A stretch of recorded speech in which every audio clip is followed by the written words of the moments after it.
Everyone, ಏನಿದು ಖಾಲಿ ಪಾತ್ರೆ ತೋರಿಸ್ತೀಯಾರೆ? ಇದ್ರಲ್ಲೇನಾದರೂ ಡಿಶ್ ಮಾಡ್ತಾರ ಅಂತ ಯೋಚನೆ ಮಾಡ್ತಿದ್ದೀರಾ? ಖಂಡಿತ ಇಲ್ಲ. ಇದೆಲ್ಲ ನಾನು ಪಕ್ಕದ ಮನೆಗೆ ಪಾರ್ಸೆಲ್ ಕಳಿಸ್ತೀನಲ್ಲ, ನಾನು ಮಾಡಿದ್ದ ಅಡುಗೆನ ಅದನ್ನ ರಿಟರ್ನ್ ಕಳಿಸಿದ್ದಾರೆ.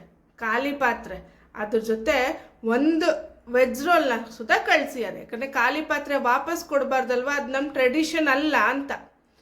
ಸರಿ, ಅದನ್ನು ತಿನ್ನೋಣ ಅಂತ ಎತ್ಕೊಂಡೆ, ಅಷ್ಟ್ರಲ್ಲಿ ಪರಮು ಇನ್ನೊಂದು ವೆಜ್ ರೋಲ್ ತೊಗೊಂಡು ಓಡ್ ಬಂದ. ಯಾಕೋ ಪುಟ್ಟ ಇತ್ತಂದೆ ಅಂದೆ.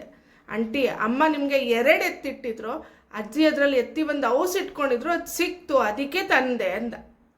ಸರಿ, ನನ್ನ ಬಗ್ಗೆ ಎಷ್ಟು ಯೋಚನೆ ಮಾಡ್ತೀಯಲ್ವ ಪುಟ್ಟ ನೀನು ಅಂತ ಹೇಳೋಣ ಅಂದ್ಕೊಂಡೆ. ಅಷ್ಟರಲ್ಲಿ ಅವನೇ ಅಂದ, ಆಂಟಿ ನಾನು ವೆಜ್ ರೋಲ್ ಕೊಡ್ತಿರೋದು ನಮ್ಮ ಪ್ಲೇಟಲ್ಲಿ, ನೀವು ಅದನ್ನು ಖಾಲಿ ಕೊಡಬೇಡಿ, ಸಂಜೆನಾದ್ರು ಮಾಡಿಕೊಡಿ ಅಂದ. ಪರಮ್ ಆರ್ಡರ್ ಇಲ್ಲ ಅನ್ನೋಕ್ಕಾಗುತ್ತಾ? ಸಿಂಪಲ್ ಆಗಿ ಹೆಲ್ತಿಯಾಗಿ ಚಿಲ್ಲಿ ಎಗ್ ಮಾಡೋಣ ಅಂತ ಡಿಸೈಡ್ ಮಾಡಿದೆ. ಡೀಪ್ ಫ್ರೈ ಅವಶ್ಯಕತೆ ಏನೂ ಇಲ್ಲ. ಇದಕ್ಕೆ 5 ಮೊಟ್ಟೆ ಬೇಯಿಸಿ ಈ ಥರ ಸ್ಲೈಸ್ ಮಾಡಿ ಎತ್ತಿಟ್ಕೊಂಡೆ. ಇದಕ್ಕೆ ನಾನು 2 ಮೊಟ್ಟೆಗೆ ಎಲ್ಲೋ ಪಾರ್ಟ್ ಮಾತ್ರ ಹಾಕ್ತಾ ಇದ್ದೀನಿ.